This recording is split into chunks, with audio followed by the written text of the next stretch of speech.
So, good morning to all. Welcome back. நான் உங்க professor from the dark heaven. So உங்களுக்கே தெரியும் நம்ம டெய்லி நிஃப்டி பேங்க் நிஃப்டி அனாலிசிஸோட வருவோம், specially pre market analysis. So இந்த லெவல்ஸை வச்சு நீங்கள் ட்ரேட் பண்ணீங்கன்னா உங்களுக்கு அது ரொம்ப யூஸ்ஃபுல்லாக இருக்கும். நான் ஒரு செபி ரிசர்ச் அனலிஸ்ட் கிடையாது. இங்கே நான் வந்து ஒரு ஃபேக் ட்ரிப் ப்ரொவைட் பண்ண வரல. இவ்வளோ லாட் வாங்குங்க, இவ்வளோ லாட் வித்துருங்கன்னு சொல்லி எந்த ஒரு ஃபேக் ப்ராமிஸ் கொடுக்க வரல. நான் கொடுக்கறது எல்லாமே only for education purpose. So இந்த லெவல்ஸ் வச்சு நீங்கள் ட்ரேட் பண்ணால் நீங்கள் உங்களோட SEBI registered financial advisor consult பண்ண அப்புறம் தான் ட்ரேட் பண்ணால் அதுக்கு முன்னாடி நீங்கள் ட்ரேட் இறங்காதீங்க. ஏன்னா options are always highly risky instruments. So யோசிச்சு நீங்கள் ட்ரேட் எடுங்க. ஸோ லெவல்ஸை மார்க் பண்ணி ஒரு 1 வீக் ஃபாலோ பண்ணுங்கள், அதோட ரிசல்ட் உங்களுக்கே தெரியும். So please like, subscribe and comment only after a week, right? So வாங்க இன்னைக்கு ஒன்று ஆன்சர்ஸ் என்னன்னு பார்க்க போகிறோம். ஸோ இன்னைக்கு உங்க முன்னாடி இருக்குது பேங்க் நிஃப்டியோட 15 மினிட்ஸ் சார்ட் முன்னாடி இருக்குது. ஸோ முக்கியமான லெவல்ஸ் எழுதிக்கோங்க. So which is 54,361, 54,361 and 54,281. இது ஒரு லெவல், அப் சைடோட லெவல்.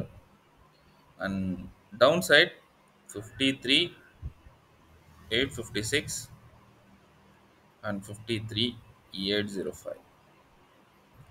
இது டவுன் சைட் உண்டான நோ ட்ரேட் ஜோன். ஸோ எப்பப்பெல்லாம் மார்க்கெட் இதுக்குள்ளே போதோ நீங்கள் ட்ரேட் எடுக்கவே கூடாது. ஸோ நம்ம இன்னைக்கு என்ன எக்ஸ்பெக்ட் பண்ணுறோம்னா, இன்னைக்கு பேங்க் நிஃப்டியில் ஒரு கேப் அப் எக்ஸ்பெக்ட் பண்ணுறோம். இன்னைக்கு பேங்க் நிஃப்டி ஒரு கேப் அப் எக்ஸ்பெக்ட் பண்ணுறோம். கேப் அப் எக்ஸ்பெக்ட் பண்ணி முக்கியமான லெவல் இந்த லெவலில் மார்க்கெட் டெசிஷன்ஸ் எடுக்குதுன்னா, நல்லா பாருங்க, இந்த லெவல் இருக்குதுன்னா மார்க்கெட் இங்கேருந்து கீழே வரும். ஸோ முக்கியமான லெவல் இதுதான் ஃபர்ஸ்ட் டார்கெட், விச் இஸ் 54,100. 54,100 வந்து புல் பேக் எடுத்துச்சுன்னா மார்க்கெட் வெல் அண்ட் குட். உங்களுக்கு நமக்கு இந்த இடம் டார்கெட் வர சான்ஸ் இருக்குது. ஏன்னா மார்க்கெட் இந்த ஒரு ரேஞ்ச் இருக்குது. பட் ஆனால் பாருங்கள், ஆக்சுவலாக உங்களுக்கு ட்ரேட் ஜோன் இந்த ஏரியா நல்லா இருக்கனால ஸோ ஃபஸ்ட்டு டார்கெட் இங்கே வந்த உடனே புக் பண்ணிக்கோங்க. வெயிட் பண்ணுங்கள், காஸ்ட் வச்சுட்டு புல் பேக் எடுத்துகிட்டு திரும்ப உடையுது பாருங்கள், அப்போ நீங்கள் விடுங்க. இந்த லெவல் வரைக்கும் நம்மளோட நோ ட்ரேட் ஜோன் வரைக்கும் வந்துடும். Okay, so second scenario, suppose gap அப்பே ரொம்ப ஹெவியாக இருக்குது, கேப் அப் இதுக்கு மேலே சஸ்டெயின் ஆகுது. ஸோ இதுக்கு மேலே சஸ்டெயின் ஆகுதுனாலும் நீங்கள் கொஞ்சம் சேஃபாக ட்ரேட் பண்ணுங்கள். மார்க்கெட் ஃபஸ்ட்டு டார்கெட் ஆனது சஸ்டெயின் ஆகி பிரேக் அவுட் கொடுக்கும்போது உங்களுக்கு ஃபஸ்ட் டார்கெட் 54,769 வரைக்கும் போகும். So that's all about my first target. ஏன்னா மார்க்கெட் இப்போது மொமெண்டம் லூஸ் பண்ண வாய்ப்பு இருக்குது.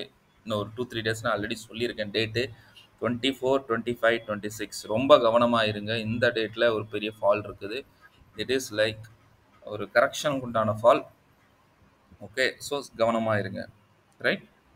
ஸோ தேர்ட் சினாரியோ, ஸோ மார்க்கெட்டில் சப்போஸ் நீங்கள் நம்ம எக்ஸ்பெக்ட் பண்ண மாதிரி கேப் டவுன் இருந்துச்சுன்னா மார்க்கெட் எந்த சஸ்டெயின் ஆகுதா, அதுக்கப்புறம் இங்கே பிரேக் அவுட் கொடுத்தோன்னா first target will be 54,100.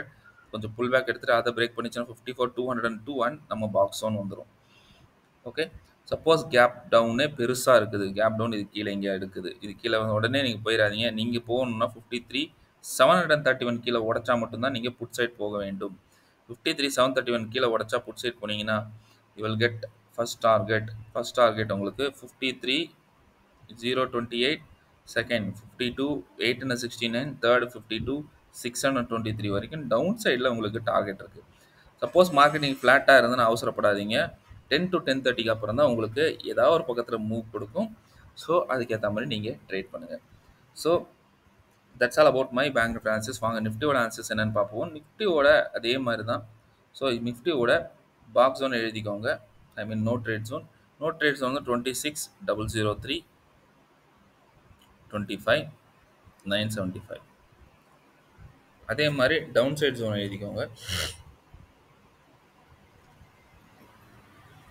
Okay, down side 25,882, 25,868. So இந்த ரேஞ்சில் மார்க்கெட் எப்பப்பெல்லாம் வருதோ நீங்கள் ட்ரேட் எடுக்கக்கூடாது, because this is no trade zone. So நம்ம எக்ஸ்பெக்ட் பண்ணுறது நிஃப்டியை பொறுத்தவரைக்கும் கேப் அப். ஓகே, ஒரு கேப் அப் எடுத்து முக்கியமான லெவல் பாருங்கள். இந்த நம்ம பாக்ஸ் ஒன்ல ரெசிஸ்டன்ஸ் எடுத்ததுன்னா first target same to same like bank Nifty 25,939 வரும். 939 வந்து ஒரு புல் பேக் எடுத்துட்டு அதை பிரேக் ஆச்சுன்னா ஸ்ட்ரெயிட்டாக உங்களுக்கு 25,882 வந்துடும். Okay, right? சப்போஸ் மார்க்கெட்டில் இன்னைக்கு கேப் அப் கொஞ்சம் ஹெவியாக இருந்துச்சுன்னா, மார்க்கெட் இது மாதிரி சஸ்டெயின் ஆச்சுன்னா வெயிட் பண்ணுங்கள். இது மாதிரி சஸ்டெயின் எப்போ பிரேக் அவுட் போகுதோ அப்போ 26,095 ஃபஸ்ட் டார்கெட் வரும். திரும்ப சொல்கிறேன், 26,095 ஃபஸ்ட் டார்கெட் வரும். இவ்வளோ தான் நான் உங்களுக்கு ஃபஸ்ட் டார்கெட் கொடுக்குறேன். ஓகே, ரிஸ்க் எடுக்க வேண்டாம். ஸோ மார்க்கெட்டில் சப்போஸ் நம்ம எக்ஸ்பெக்ட் பண்ண மாதிரி கேப் டவுன் ஆச்சுன்னா முக்கியமான லெவல் பாருங்கள். இவ்வளோ லெவல் இருக்குது, கீழே பாருங்கள். இது நம்ம பாக்ஸ் வந்து நோ ட்ரேட் ஜோன். அதுக்கு கீழே 2 சப்போர்ட் ஜோன். ஸோ இங்கெல்லாம் இருக்கிறதுனால ஸோ இதுக்கு மேலே சஸ்டெயின் ஆனால் மட்டும்தான் நீங்கள் கால் சைட் போகணும். கால் சைட் போச்சுன்னா ஃபர்ஸ்ட் டார்கெட் 25,939. ஸோ 939க்கு கொஞ்சம் புல் பேக் எடுத்துகிட்டு திரும்ப போகும், which is second target 25,958 and box zone வந்துடும். சப்போஸ் இன்னைக்கு வந்து கேப் டவுனே பெருசாக இருந்தது, இது கீழே இருந்துச்சுன்னா நான் திரும்ப அதே தான் சொல்கிறேன். 25,845 வர வரைக்கும் நீங்கள் அது கீழே பிரேக் அவுட் ஆகிற வரைக்கும் நீங்கள் போகக்கூடாது. 845 பிரேக் அவுட் ஆச்சுன்னா ஃபர்ஸ்ட் டார்கெட் 786. ஸோ 786 வந்து ஒரு புல் பேக் எடுக்கும். இதையும் பிரேக் ஆச்சுன்னா அகலப்பாதாளத்துக்கு மார்க்கெட் கீழே வந்துடும். வந்துச்சுன்னா ஸ்ட்ரெயிட்டாக 25,424 கிட்டத்தட்ட ஒரு 250-300 பாயிண்ட் கிட்ட இங்கே டவுனில் உங்களுக்கு வெயிட்டிங்கில் இருக்குது. ஸோ பார்த்து ட்ரேட் பண்ணுங்கள், சேஃபாக ட்ரேட் பண்ணுங்கள். ஓகே, ஐ ஹோப் உங்களுக்கு அனாலிசிஸ் புரிஞ்சிருக்குன்னு நினைக்கிறேன். 1 வீக் ஃபாலோ பண்ணுங்கள். சப்போஸ் இந்த மார்க்கெட் ஃப்ளாட்டாக இருந்ததுன்னா அவசரப்பட்டு கால் சைட் போயிடாதீங்க, இது உங்களுக்கு ஒரு ட்ராப்பாக இருக்கும். ஸோ பார்த்து ட்ரேட் பண்ணுங்கள். All the best. Take care. Bye-bye. And happy trading. See you soon tomorrow with a new analysis. Till then, bye and thanks from your professor. Have a good day and happy trading.